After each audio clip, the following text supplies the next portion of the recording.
Hi, it's Doodle here and welcome to another video. In this video I'll be doing another ghost story.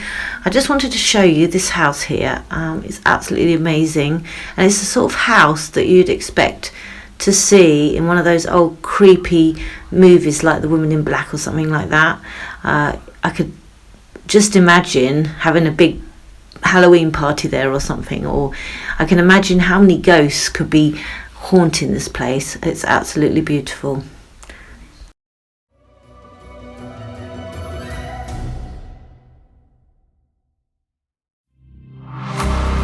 Let me feel your love again, 'cause I've been running round in circles screaming out your name. Take me to a different place, just the two of us, and we can stay up all night, kissing under streetlights, doing what we want to, doing what we need to do, staying up all night, everything is alright. Oh, I wanna be with you, oh, I wanna be with you. Let me be that someone who can hold your hand. I don't even know if you can understand how you make me feel. I got you in my head. Oh, I wanna be with you, oh, I wanna be with you. Let me be that someone who can hold your hand. I don't even know if you can understand how you make me feel. I got you in my head. Oh, I wanna be with you, oh, I wanna be with you.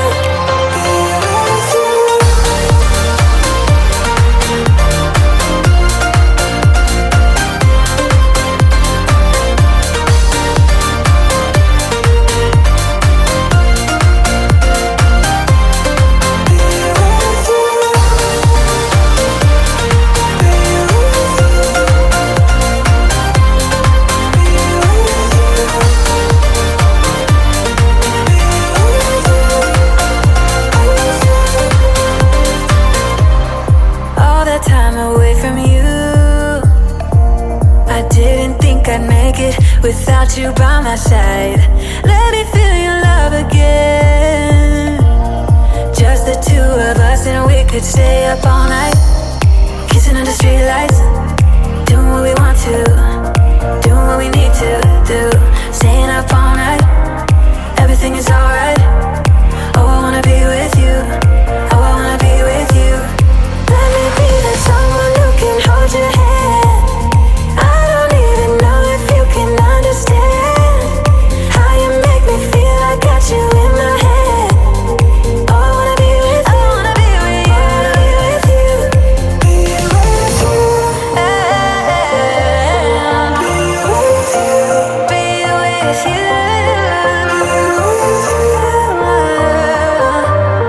Be with you, be with you. Let me be that someone who can hold your hand. I don't even know if you can understand how you make me feel. I got you in my head. Oh, I wanna be with you, I wanna be with you, I wanna be with you. Be with you, let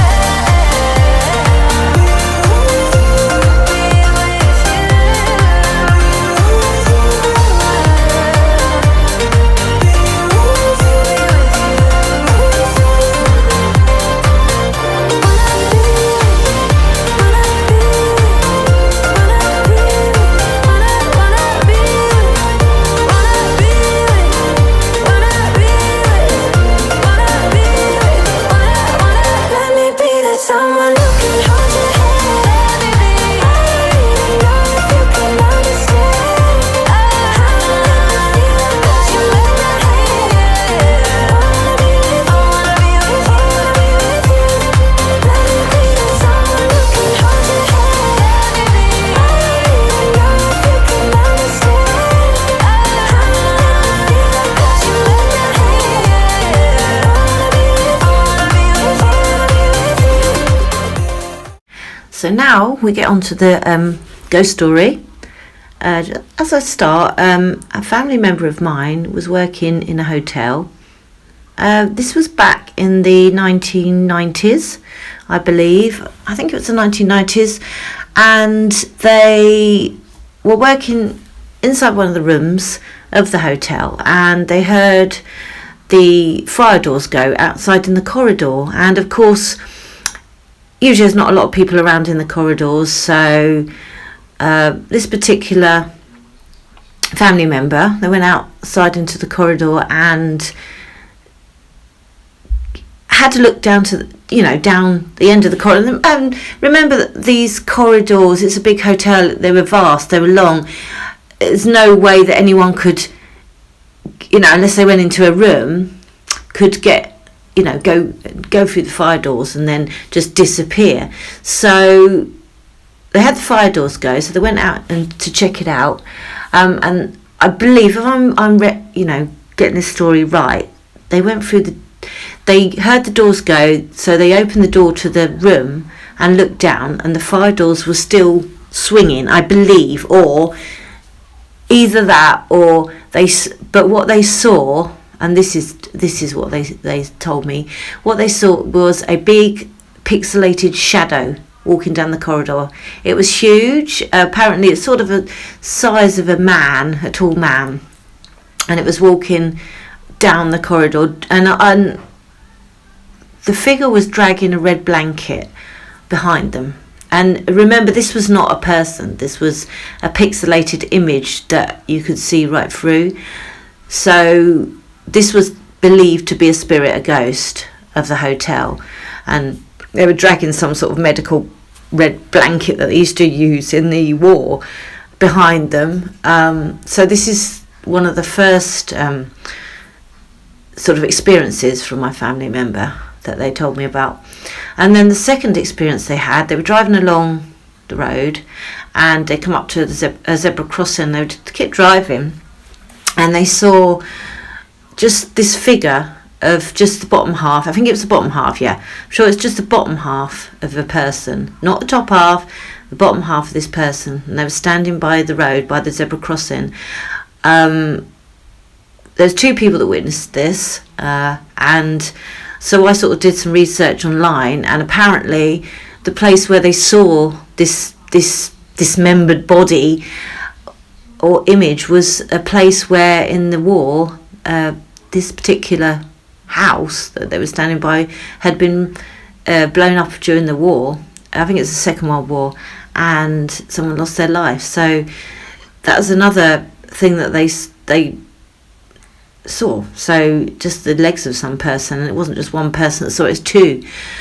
I personally have seen things, but I've never actually seen what I call, I've seen shadow and I've seen an orb, but I've never seen an actual, what I call a ghost or a spirit. I'm not really in tune with that sort of thing, but some of my family members are. And these are stories that have been carried through for years, and it's hard with the paranormal. It's very difficult to A, prove it, and B, capture it, because it's like it only happens when you're not recording stuff. It only happens when you're in tune, or your mind is in a different place, because when you're trying to capture something like that, it rarely happens. So these are just stories that have come down in through the years. I mean, the old house I used to live with my mum and dad. I didn't like their house. To me it was creepy. It wasn't an old house, it was only probably about 20 to 30 years old, and it was new when my parents moved into the house, but to me it felt eerie, it felt creepy. I didn't like it. It's just certain places, when you go into a place and you just feel a presence. This had that presence, and it doesn't matter, it can be a modern house or it can be an old house, it doesn't matter. An old house can feel perfectly fine, and then you could go into another house and it would feel oppressive. I can't really describe the feeling. It just has I cleaned this, I did this house once on my own. I was cleaning this house and I was hearing noises coming from the kitchen downstairs. This house felt extremely oppressive and I felt really uneasy in this house, and I couldn't wait to get out.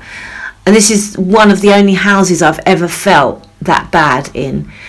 the kitchen particularly, a ghost has been seen by a staff member in the library room, and this is next to the kitchen downstairs.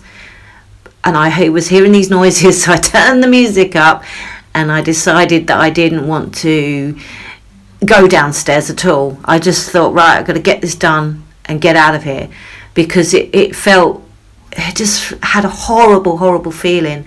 And I'm convinced that place is it's the sort of place that needs more investigation, and it's the sort of place that really gave me the creeps, to be honest. Really gave me the creeps.